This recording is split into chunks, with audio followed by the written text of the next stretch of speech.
Léo Costa, grande meu amigo aí, um prazer imenso.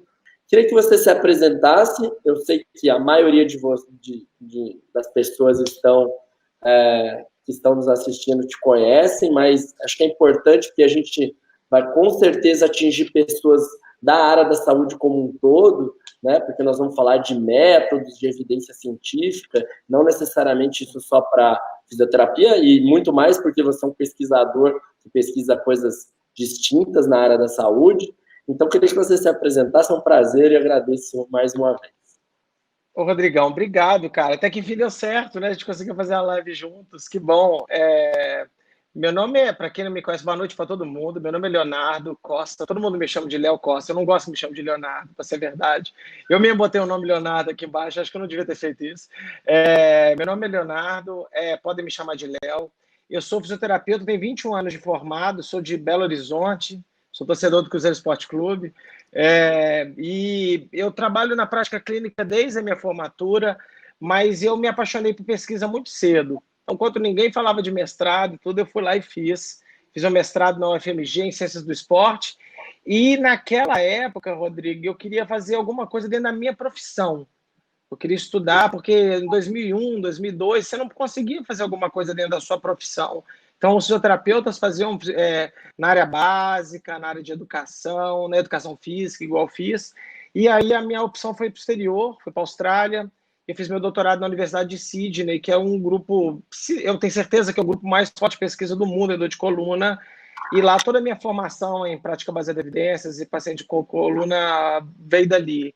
E eu já estou de volta no Brasil há 10 anos, e desde então estou tentando plantar a sementinha de prática baseada em evidência aqui no Brasil e tentar ajudar os colegas a fazer a profissão crescer.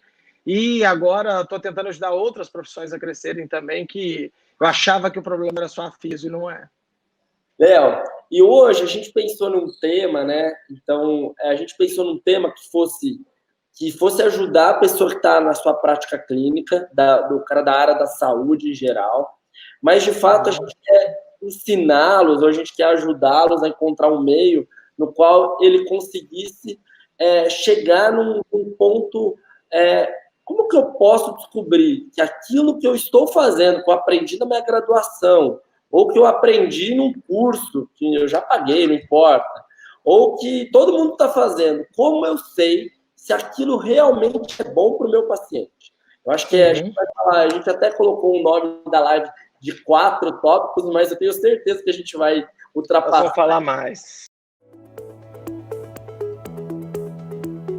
Quais seriam os primeiros passos que esse fisioterapeuta ele precisa saber, ou ele precisa, ou esse profissional da saúde, ele precisa ter de conhecimento para ele não ser presa fácil para um curso, que o cara está vendendo um curso para ele não sabe se aquele curso de fato é bom ou não é, ou ele como paciente, vai ter gente que é paciente aqui assistindo, será que isso é bom para mim, é bom para o meu filho? Qual é o caminho? O que eu preciso saber? Tá bom. Acho que a gente podia começar o seguinte, a gente vai ter que ligar o alarme do ceticismo aqui agora para essa conversa ir bem.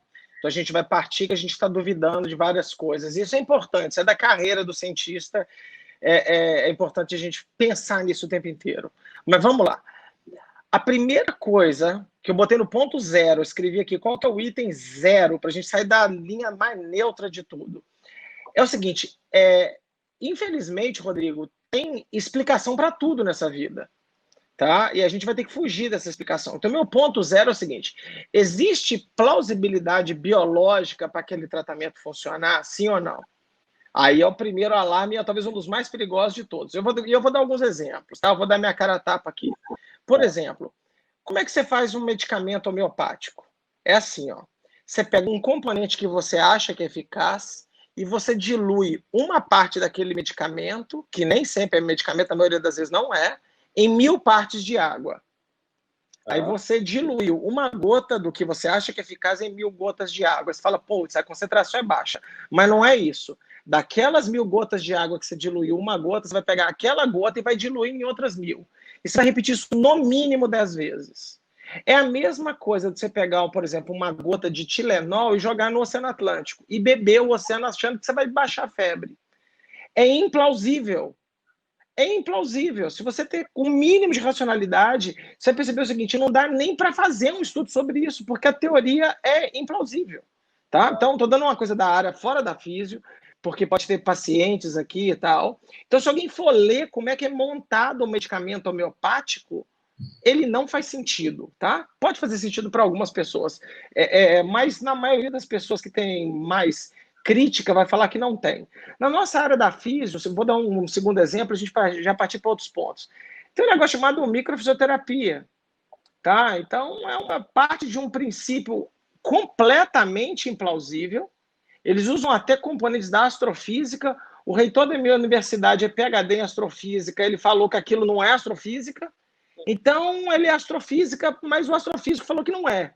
Mas para o microfisioterapeuta, que vem de um curso que vem da França, em que os franceses, os fisioterapeutas, é um curso de um ano e meio, e a gente está comprando essas coisas, Rodrigo, entendeu? Estou tentando partir do ponto... Se você falar assim comigo, assim, faz sentido botar um colete no paciente com escoliose? Faz, ele tem plausibilidade biológica. Se um osso quebrar, faz sentido botar um gesso? Faz. Um paciente que está com fraqueza muscular, eu fazer fortalecimento, faz. Isso é plausibilidade mínima, é para sair do zero. É ter bom, coragem de ir para o estudo. Certo? É isso. Então, assim, vamos sair do nível zero, entendeu? Isso para mim é zero. Então, assim, toda vez que alguém me apresenta um tratamento, fala, o que você acha daquilo? Às vezes, hoje tem uma pessoa que mandou uma mensagem para mim no Instagram, falou assim, o que você acha disso? Eu falei, eu não sei o que é isso. Ela me mandou o link, eu olhei, o que ela me mostrou, que eu já até esqueci o nome, ela vence a barreira da plausibilidade. Falou, bom, beleza, tudo bem. Aí nós vamos para a segunda, que é a segunda que se você me permitir, eu já vou para a segunda aqui agora. Na verdade, essa é a primeira segunda. Tá bom. Então, primeiro, assim, ó, venceu a barreira da plausibilidade, foi o que eu fiz com essa menina hoje. Eu gastei uns 10 minutinhos ajudando ela. Eu perguntei para ela assim, ó, esse tratamento foi testado cientificamente em pacientes de verdade? Tá? Aí falou, não, mas ele fez na área básica, ele fez no cachorro, na placa, no animalzinho, no ratinho. Tá? Eu falei, beleza, isso é ótimo. Ele foi testado em pacientes de verdade, o paciente que tinha o sintoma daquilo que você está comprando esse curso, que você está dizendo que funciona? Se a resposta for não, acabou ali. Léo, porque vários... é muito comum a gente abrir a UOL, abrir a Globo.com e tá lá. Teste cura para diabetes, sei lá. Aí você vai ver o estudo, você abre a notícia, um estudo foi feito na Unicamp, na USP, em instituições extraordinariamente boas, só que foi na área básica, ainda só foi testado no rato. E aí, para chegar Exato. nos seres humanos, é uma distância abissal, Rodrigo. Assim, ó, eu tenho dito muito assim, no curso de prática baseada em evidência, eu falo assim, pega um telejornal, escuta ele 7 dias seguidos. Vai curar câncer, vai curar esclerose lateral amiotrófica, entendeu? Vai curar várias doenças. Na hora que você vai buscar, é exatamente o que você está falando. A população-alvo ainda não foi apropriadamente testada. Entendeu? Então, de novo, era muito mais legal falar assim, olha, existem indícios primários em estudos com animais que houve uma descoberta de um mecanismo, vírgula, agora nós temos que testar em humanos. Porque eu tenho certeza que o pesquisador pensa assim. Mas o repórter, eu falo notícia de saúde não se escuta em TV. A chance de você consumir porcaria é infinitamente superior a de você consumir verdade.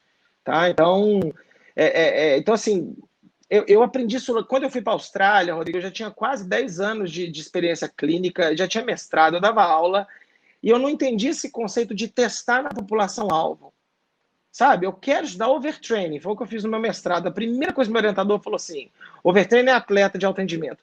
Você fez seu estudo em atleta de alto rendimento? Eu falei, sim. Na hora que eu falei a palavra sim, ele falou, tá bom, agora me conta o estudo. Porque se eu falasse não, eu acho que ele parava de perguntar ali mesmo, ele ia me pagar uma cerveja e tá tudo bem. Então, assim, o ponto que, na verdade, esse é o ponto 1, né? O primeiro foi zero plausibilidade, isso foi testado de alguma forma, não estamos nem falando de coisa boa ainda, isso já foi testado com pacientes de verdade, tá? Eu quero testar uma nova técnica para escoliose. Quem foi o alvo desse estudo? Foi um modelo robótico para... Não, peraí, ainda não. Pegou o paciente com escoliose, que estava com sintoma e tal, beleza? Qual que é o critério? Beleza, aí ele começou bem. Esse, para mim, é o ponto 1 de saída do zero. Rodrigo, nós vamos cair da cadeira do tanto de intervenção que é colocada no mercado em todas as áreas da saúde que nunca foram sequer testadas. Eu vou dar um exemplo, que é como se fosse uma farmácia e falasse assim, eu quero descobrir quero um remédio e esses remédios nunca foram testados por ninguém absolutamente. É o que a gente tem na prática clínica, aos montes, né? Aos montes, aos montes. E, de novo, pode ser que funcione, pode ser, eu não estou falando que não funciona, mas o grande ponto é que, do ponto de vista ético, e aí eu estou falando de qualquer profissão em saúde, você só poderia colocar no mercado esse novo produto, esse novo procedimento cirúrgico, esses novos equipamentos, testes diagnósticos e tratamentos, sejam eles farmacológicos, cirúrgicos ou não, após o devido teste. Pelo menos no da físio está escrito isso, no da odonto está escrito isso, no da enfermagem está escrito isso, da medicina está escrito isso, vírgula. E todas essas profissões, e a nutrição, elas falham feio nisso. Elas falham feio. Ou seja, não é um problema da nossa profissão, que por acaso essa live está sendo feita entre dois fisioterapeutas. Mas eu faria exatamente a mesmíssimo discurso com um oncologista, com um pneumologista, com um nutricionista e por aí vai.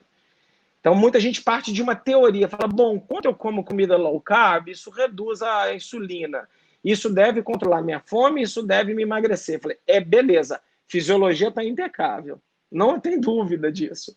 Vírgula, alguém comparou low carb com outra coisa e mediu o peso desses caras, sim ou não? Há uns 5 anos atrás eu escutava, não, eu falei, então não dá para falar que cara. Por enquanto, vamos reduzir gordura, vamos correr na esteira e tal. Hoje já existe, o que é ótimo. Ô, Léo, muita gente vira e fala assim, mas é porque tudo começou de forma empírica. Essa é a frase, acho que de todo profissional da saúde. Não vou só ficar falando de fisioterapia aqui, porque eu acho que a gente vai atingir gente de tudo quanto é área. Eu tenho 2 cunhados dentistas e eu falo para eles o tempo todo sobre isso. Falo, não, odonto, ninguém fala de prática baseada em evidência. O dia que vocês falarem, vocês vão ser os diferentes. Pouca gente fala, né? Assim, gente fala. Poucas falam. A medicina já tem agora mais. Na nutrição, não conheço. Conhece alguém que bate firme? Não. Não, esse é o ponto-chave. Então, assim, o que você me diz sobre isso? Mas as coisas foram dadas antigamente, era assim, de forma, nada, tudo, né? Depois foi visto que aquilo deu certo ou não. De novo, né, Rodrigo? Mas nós estamos em 2019, né, cara? Eu sempre pensei nisso, né, cara? Se alguém me der uma boa ideia, se alguém nessa live falar que eu sabe curar dor de coluna, eu faço estudo de graça pro cara. Entendeu? Porque eu acho que uma coisa, por exemplo, assim, nos anos 80, eu fiz essa conta já uma vez. Eu me formei em 1998. Em 1998, tinham 3 mil ensaios clínicos de fisioterapia. Se eu tivesse lido 3 mil artigos, eu já li muito mais do que isso, eu saberia tudo de todas as áreas da minha profissão. Tá? Hoje tem 36 mil, né, cara? Então, assim, a explosão científica é espetacular. Tem muita coisa ruim, mas é maravilhoso. Vamos pensar na coisa boa. Esse discurso de que, mas teve coisas muito tradicionais, eles usam muito o exemplo da acupuntura. Falam, não, mas a acupuntura foi milenar, na época chamaram a acupunturista de bruxo, hoje a acupuntura é boa para muitas coisas e tal. Eu falo, cara, mas é porque o mundo mudou, né, cara? Nós estamos conversando com o telefone. Eu tô com o meu, igual eu falei para você, né? Eu tô sem computador agora, mas o meu celular funcionou, estou usando um telefone com um fone Bluetooth. Eu não quero usar mais cabo, cara. Né? Eu não quero usar um Motorola PT550, eu quero usar um iPhone ou um bom Android, tudo. O mundo mudou, cara. Os comitês de éticas mudaram e a profissão mudou, né, cara? A pergunta é o seguinte: os pacientes sabem que esse troço não foi testado? Acho que tem que virar a pergunta para o outro lado, né? E o nosso amigo Gabriel Leão fala muito assim, né, cara? Quando você não sabe se a terapia funciona ou não, você assume que não funciona. Do ponto de vista científico, é o oposto. Qualquer livro de metodologia está escrito isso. Eu tenho uma hipótese nula, para quem está aí na metodologia de pesquisa de qualquer profissão aprender isso. Eu tenho hipótese nula. Eu só vou trocar ela pela outra hipótese se eu tiver uma probabilidade grande que isso aqui está errado. Então, você começa um experimento, um estudo científico, assumindo que aquele fenômeno não funciona, entendeu? É permissível demais. Porque, de novo, né, Rodrigo, talvez não faça... Talvez seja bom, mas a gente não sabe nem se faz mal, né, cara? Então, esse é um ponto-chave, né? Eu vejo na minha prática clínica todos os dias isso, que aquela história de que o que não faz bem, mal também não faz, não é muito verdade, né? Eu tenho casos semanais de gente que eu tenho que chega até o fisioterapeuta querendo tratamento fisioterapêutico, que o caso é totalmente cirúrgico, por uma história de mal condução de diversas áreas. É do ortesista, é do médico, é do fisioterapeuta, e aí porque não, eles não fizeram uma coisa que é básica, que é saber o que está, pelo menos o mínimo, dito nos últimos 10 anos de ciência. Não estou falando de Perfeito. um ano, no mínimo 10 anos.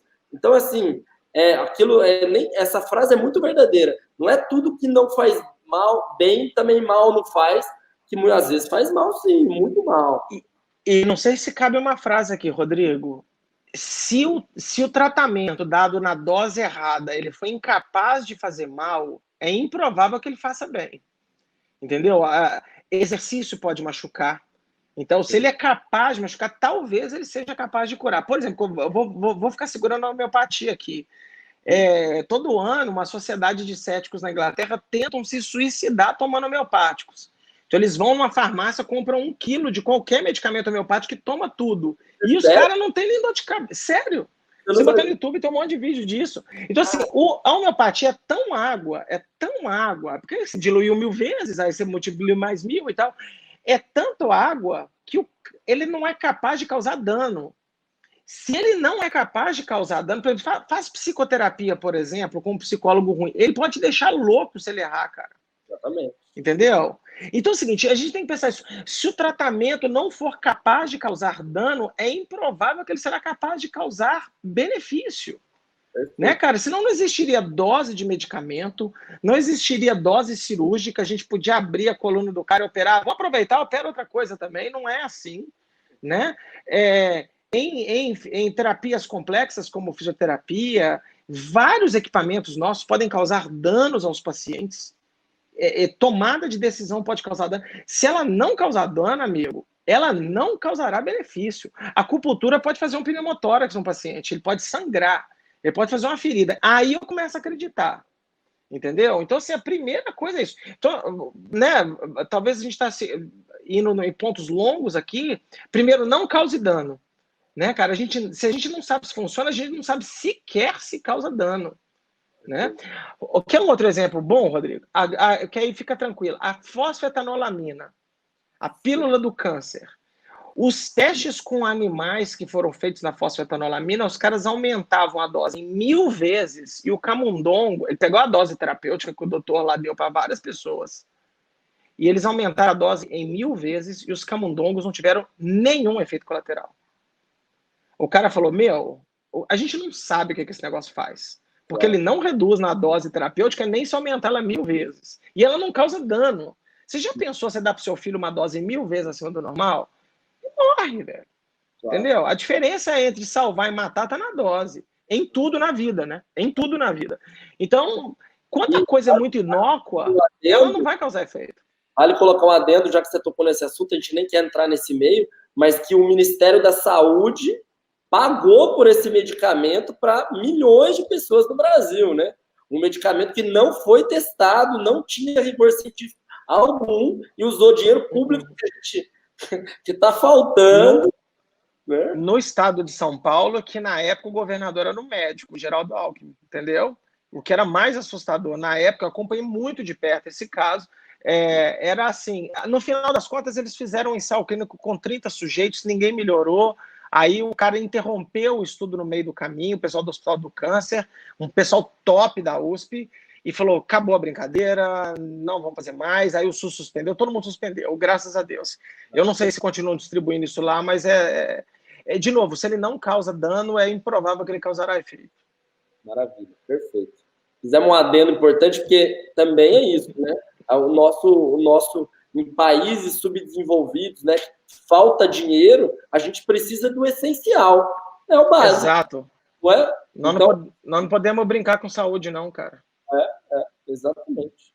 Eu Maravilha. falo, o cara pode tomar homeopatia, vírgula, não com o dinheiro do meu imposto. Entendeu? Se a pessoa quiser fazer terapias alternativas, terapias não testadas, ele tem o total direito de fazer. Entendeu? Desde que ele pegue o dinheiro do bolso dele e pague. Do ponto de vista de saúde coletiva, é isso. Luxo ou tratamentos não testados, eles devem ser bancados pelo próprio bolso. Em inglês, eles chamam de out-of-pocket costs. É gasto do seu próprio bolso. Então, aí, com o seu bolso, meu irmão, você faz o que você quiser. Perfeito. Eu brinco, a melhor terapia para o meu estresse é jogar tênis. Eu não quero que o governo pague minhas aulas de tênis com o Alexandre Simoni, não, que é meu técnico. Eu não quero. Faz um puta bem para mim, cara. Mas você não pode pagar por isso. Quem tem que pagar sou eu. Isso é luxo. Isso é um privilégio. Né? Perfeito. Vamos para o terceiro tópico? O segundo, né? Na verdade, você fez o zero, que seria a parte biológica, testados em seres humanos. Segundo. E o dois não basta testar em ser humano. Tem que testar num ser humano em que eles são expostos a pelo menos uma comparação. Então, todo estudo deveria ter 2 grupos, pelo menos. O nome desse estudo é ensaio controlado aleatorizado. Simplesmente medir pré e pós não resolve o problema. Porque senão nós vamos continuar na minha prática funciona. Entendeu? Os pacientes melhoram após tratamento. Do ponto de vista científico, a gente só pode dizer que uma terapia é eficaz se ela ganhar de um tratamento que já é consagradamente eficaz ou de um grupo placebo. Pode ser de qualquer uma das duas coisas. Entendeu? Então, quando alguém fala assim, pô, Léo, mas na hora que tudo bem que esse estudo aí falou que é igual placebo, mas na hora que eu atendo meu paciente, ele melhora. Eu falei, eu não duvidei que ele melhora. É que a melhora observada no seu paciente foi mais ou menos o mesmo tanto de uma melhora observada se eu tivesse feito um tratamento de mentira. Entendeu? Todos os ensaios clínicos de homeopatia encontraram isso. Foi igual placebo. Mas os pacientes se sentem bem. Né? A gente tem que separar tratamento de cuidado. E a gente cuida bem dos nossos pacientes. Né? Então, às vezes, foi simplesmente um ato de cuidado que você acabou causando melhora. Então, voltando, no item 1 foi testado em pacientes reais, no item 2 foi testado num desenho de estudo chamado ensaio controlado aleatorizado. Tá? Se quiser botar mais uma vírgula, de boa qualidade. Porque não basta ser no ensaio controlado aleatorizado, porque a gente tem ensaios controlados aleatorizados horrorosos. Mas eu prefiro um ensaio controlado aleatorizado horroroso do que um chute, do que uma opinião de um colega que pode ser um cara altamente gabaritado sobre o assunto. E aí, vamos dar uma dica para quem é fisioterapeuta e está aqui. Para quem não sabe encontrar esse ensaio clínico aleatorizado de boa qualidade, existe a plataforma pedro.org.au, que lá vai dar uma nota dessa qualidade metodológica desse estudo. E aí, perfeito. A coisa mais fácil do mundo. Tem lá e você escolhe da nota de 10 a 0, né? E você escolhe qual é o melhor desenho metodológico para você ler o que tem menos viés. Ô, Rodrigo, e olha o privilégio de fisioterapeutas de ter uma base disso, né? Então, eu falo, talvez você nem... Gratuito. Talvez, eu falo assim, talvez se você não quiser saber nada de metodologia, basta você ir na Pedro, colocar a intervenção que você tem interesse, colocar o nome da doença, apertar um botão, vai sair a nota, você pega as maiores notas e lê, entendeu? Come o melhor chocolate que tiver no mercado, entendeu? Então, às vezes vai ter estudo ruim, médio e bom, pega só os bons, o médio, o ruim, joga fora, nem lê. Se não tiver nada, aí você vai ler o que tiver, entendeu? Aí tudo bem, beleza. Às vezes o que tem para hoje é um artigo segunda divisão, mas é melhor um segunda divisão do que uma opinião de uma pessoa. Que é a minha área, viu, Léo? Minha área é isso. Minha revisão sistemática tem 16 estudos só. Ó, é pouco pra caramba. E até para fazer meta-análise disso tá uma luta danada. Uhum. Mas olha só, que daqui a pouquinho eu vou para... esse era o ponto 4, né? Que se então, a gente pode pular para ele. Vamos pular para ele aqui. Porque o próximo é o seguinte, um ensaio clínico somente pode não ser suficiente.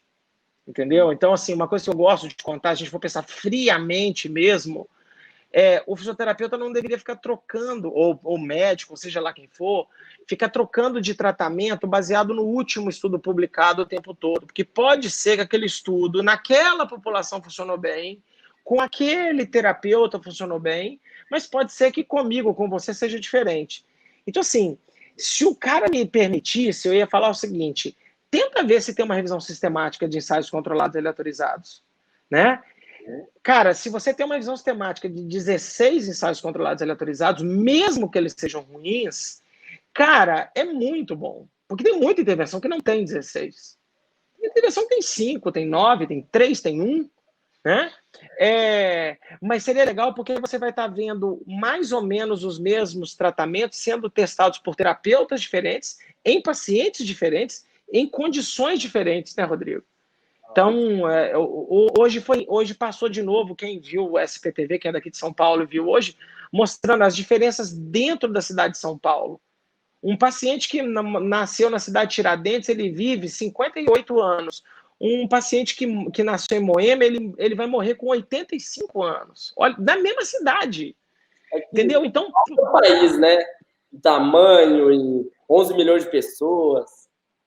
Provavelmente as intervenções que funcionam em pacientes em Moema não funcionarão em cidade de Tiradentes. Então, uma revisão sistemática igual você está montando, ela pode te dar esse pacote e falar, bom, parece que algumas populações funcionam, outras não. E aí você já está falando de subgrupo, que vai deixando a coisa extremamente interessante. Você pode chegar a uma conclusão e falar assim, olha, esse tratamento é bom se a escoliose for muito grande. Se ela for muito pequena, pelo jeito ela não é muito boa. Ou o contrário, né? Ou se for em crianças, mas no adulto já não vai dar o mesmo resultado. Então, o filé mignon da ciência é a revisão sistemática de ensaios controlados e aleatorizados, que nada mais é do que uma coletânea dessa coisa que a gente falou no início da live aqui. Então, se os profissionais tiverem acesso à revisão sistemática, maravilhoso, senão ele vai nos ensaios controlados e aleatorizados de melhor qualidade que existem. Então, só complementando, vamos na revisão sistemática primeiro, depois vamos nos ensaios controlados e aleatorizados de alta qualidade. Maravilha, maravilha. Vamos voltar para a terceira? Vamos. Essa aqui é polêmica. Porque eu falei que a gente tinha que ler ensaios controlados e aleatorizados de alta qualidade. Uhum. Os leitores de ensaios clínicos deveriam tomar cuidado com duas coisas. Então, o 3 são duas coisas. Uma é não ler só o resumo, porque o resumo costuma vir com uma conclusão mais entusiasmada do que os resultados de fato são. Então, as pessoas deveriam ler o texto completo, tá? Então, às vezes, o resumo vem tudo lindo, vem um título maravilhoso, na hora que você vai ler o método e o resultado não é... Você orientou o trabalho agora, né? Quer falar um pouquinho dele rapidamente? Eu tive uma aluna de doutorado, ela defendeu, ela chama Daphne, e ela fez um doutorado inteiro sobre isso, sobre spin. Isso em inglês é chamado de spin. Spin é quando você gira o efeito. O efeito é isso, mas você conta que é assim. E a gente percebeu que cerca de 80% dos estudos em fisioterapia, o resumo não reflete exatamente o que está no texto. Aí alguém vai falar isso comigo. Para quem é leigo e não sabe, é quando você sai pela primeira vez, você é adolescente, sai pela primeira vez com aquela menina e falam que você é o cara mais... Você é o mais maravilhoso da vida, você conta a maior vantagem, mas não é nada de verdade. É verdade, é exatamente isso. Mas olha que coisa legal, Rodrigo, ou assustadora, não é legal. A gente fez uma revisão sistemática sobre spin em todas as áreas da saúde, e a gente percebeu que a fisio, de novo, não é um problema da profissão. Todas as profissões têm. A área que mais tem spin no mundo, cara, é oncologia. Que é talvez perigoso. Cara, talvez a gente está morrendo, tomando o quimioterápico errado, talvez a cirurgia não deveria ser aquela, talvez a radioterapia tinha que ser outra. E se a gente ficar refém do resumo, a gente está muito, muito mal, muito mal. Então, uma mensagem para levar para casa é para os clínicos tentarem ler com calma o texto inteiro, ler o artigo inteirinho, de ponta a ponta, e ele tentar interpretar. Mesmo se ele tiver pouca prática com isso, isso é igual andar de bicicleta. Quanto mais vai lendo, mais a pessoa vai aprendendo e vai ficando desconfiada, e sempre leia com o olhar de detetive, né? Duvidando, questionando e tal. Porque, igual você fala, um outro exemplo que eu dou é comprar carro pela internet, né? Você vê a foto, o carro está lindo. Na hora que você chega lá no local e o mecânico abre o capô e ele entende muito de carro, ele fala, cara, não compre. E, na verdade, quanto mais você lê sobre o mesmo assunto, isso é uma dica boa para o pessoal, você gosta de coluna, você vai precisar ficar lendo menos introdução, discussão, só alguns pontos-chave.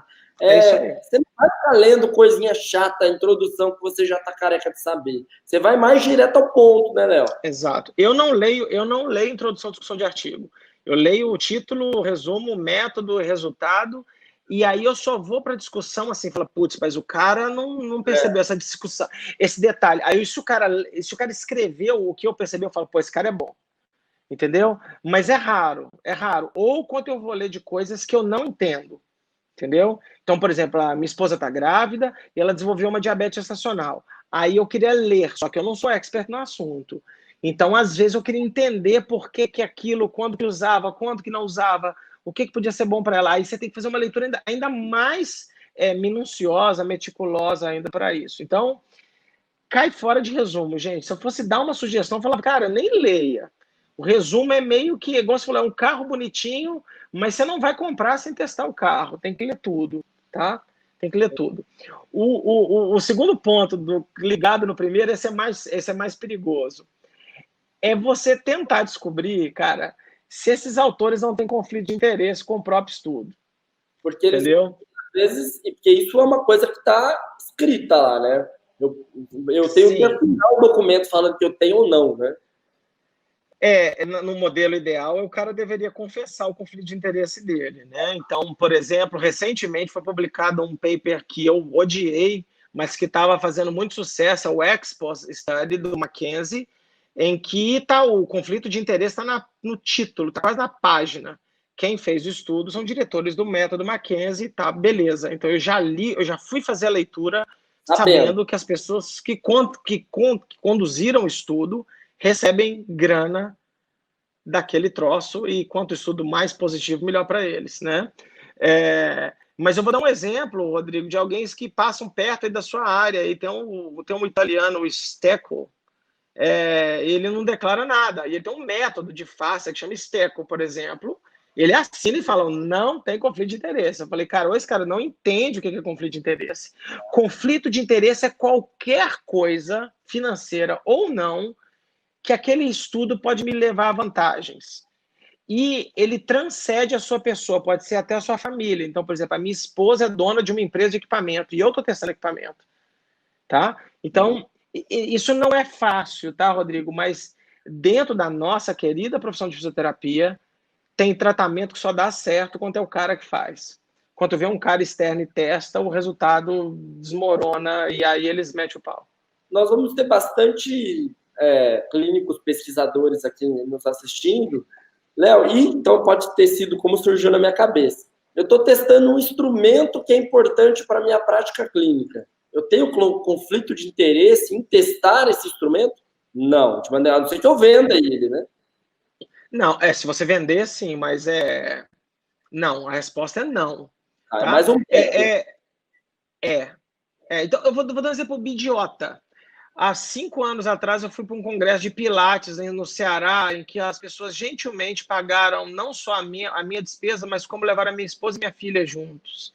Entendeu? Eu dei uma palestra às 8 horas da manhã, eu e o Adriano Pesolato, e eu fui embora, fui para a praia, fiquei 4 dias com tudo pago por eles. Todos os meus artigos de Pilates eu declaro conflito de interesse, que um dia eu ganhei uma passagem aérea e um voo, e, sabe, um hotel para minha filha, para minha esposa, eu fui para a praia. Ele não precisa ser uma coisa, falar, putz, cara, eu não ganho dinheiro com Pilates, não estou nem aí pro Pilates. Mas eu coloco. Eu recebi dinheiro da base de dados Pedro por 6 anos, Rodrigo. Pagou minhas contas, entendeu? E vários estudos meus, eu trabalho com a base de dados Pedro como ferramenta, eu declaro em todas, entendeu? Porque aí não há margem de dúvidas. Quando eu pego uma revisão sistemática e um dos ensaios clínicos é meu, eu vou ter que dar nota para mim mesmo. Aí a gente tenta pegar outras pessoas para fazer a nota, mas independente disso, você tem que acabar escrevendo lá uma frase. Olha, essa revisão sistemática tem, sei lá, 16 ensaios clínicos. De 16, 4 são dos autores. E a gente fala o que a gente fez para o autor ficar confortável de entender os reais intenções daquela pessoa. E a pessoa vê se aquilo é razoável ou não. Não tem nenhum problema o mackenzista fazer um estudo de Mackenzie, sabe? um cara do CFT fazer do CFT. Desde que ele declare, eu não consigo ver nenhum problema. Claro, maravilha. Isso é uma boa dica, porque parece que você, quando você declara que você tem conflito de interesse, você está fazendo alguma coisa de errado. E pelo contrário, você está se isentando disso, né? Exato. Você não precisa, sei lá, cara, em política é assim, né, cara? Nós temos um presidente que é militar, ele tem total conflito de interesse em favor dos militares, e ele nunca escondeu isso, eu não vejo problema, entendeu? Eu não consigo ver problema. É claro que ele tem o viés dele, mas o viés está declarado, qual que é o problema? Quem votou sabia. Lógico. Sim, ótimo. Beleza. Nós vamos parar no 4 ou vamos continuar? 5 e 6, né? A nossa chamada era 4, mas tem bônus pra galera. Não, tem mais um, porque a gente pulou um que eu falei que era da revisão sistemática, e a última que eu queria comentar, que eu não sei se depois a gente vai ter perguntas, se você quer rechear mais um pouquinho, é saber se esse estudo foi de fato publicado numa revista verdadeiramente científica. Tá? Existem veículos de comunicação que são pseudocientíficos, tá? Ou, por exemplo, vou dar um exemplo mais simples ainda. Apresentações em congresso, por exemplo, já é alguma coisa, mas o crivo de revisão de uma apresentação no congresso nunca será a mesma coisa de publicar numa revista de alta qualidade. Tá? Pares, né? É revisado por pares. Vou dar um exemplo claro aqui para a gente entender melhor. Se você for no Congresso Americano de Fisioterapia, em que é um dos melhores do mundo, menos de 10% de tudo que é apresentado ali vira publicação. O que mostra que 90% daquela pesquisa ali ou ela é ruim, ou ela é inútil, ou ela é feita por amador ou por outras coisas. Eu vou num evento pequeno, todos os anos, que chama Low Back Pain Forum Primary Care, lá é 99% de tudo que é apresentado é publicado. Então, mas independente disso, o crivo científico, o rigor científico utilizado na seleção daquilo que vai ser apresentado no Congresso é muito menor do que o rigor de uma revista científica, por exemplo, na nossa área, pegar uma Spine da vida, que tem um corpo editorial sênior e tudo. E que, se nas revistas tem problema, imagina Congresso, entendeu? Congressos, cursos e tal. Eu acho que o Congresso tem uma outra finalidade, que é congregar as pessoas. Claro. Colocar pessoas para discutir as suas ideias, discutir os seus achados. Vai ter muita coisa boa, vai ter muita coisa que é networking puro, vai ter muito lixo. E, infelizmente, tem hora que não é claro isso para algumas pessoas. Tá? Então, assim, eu até fugi da pseudo-revista, mas acho que antes da pseudo-revista tá as apresentações de congresso. Entendeu? As coisas não publicadas. Tá numa tese de doutorado, mas foi publicado? Não, mas, putz, cara, se não foi publicado, por que é? É porque o cara é preguiçoso ou é porque a tese é tão ruim que ela não conseguiu ser publicada? Né? O próprio nome fala, né, Rodrigo? A ciência, ela só vale se ela for pública. E para ela ser pública, ela tem que estar publicada em algum lugar, cara, que as pessoas clicam no computador e acham. Desliga essa live, ela vai no PubMed, vai no Pedro e acha. Né? Até lá é uma promessa de pesquisa. Então, o ruim é que a ciência é muito lenta, né, Rodrigo? Então, às vezes, entre a condução do estudo e a publicação demora demais, né? Mas ela deveria estar publicada em revistas científicas. Se a gente falar de livro, então, isso aumenta muito mais, né? Eu sei que está saindo o nosso livro agora, a semana, daqui uns um mês, e eu escrevi esse capítulo faz, no mínimo, 3 ou 4 anos. Isso é muito triste. Talvez eu nem pense mais ou aquilo, ou eu gostaria de escrever mais coisa. Né? Demora muito, né?